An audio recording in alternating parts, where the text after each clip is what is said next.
अस्सलाम वालेकुम। मैं काजी इजाज़ तलहा सीडलिंग से आपसे मुखातब हूँ। आज हम जकरंडा हॉल डीएचए में हाज़िर हुए हैं, इसलिए कि यहाँ पे अंगूर का बहुत अच्छा एक फेस्टिवल हो रहा है, ग्रेप्स गाला के नाम से।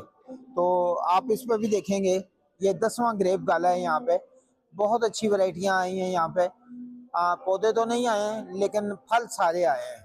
तो तकरीबन 150-200 वैरायटी हैं, तो वो भी आपको दिखाएंगे। इनमें से कुछ वैरायटियां तो हमारे पास मौजूद हैं इस वक्त, उनके पौधे, और कुछ वैरायटियों पे हम इंशाल्लाह काम कर रहे हैं। अगले साल इंशाल्लाह इनमें से काफ़ी वैरायटियां आपको अवेलेबल होंगी।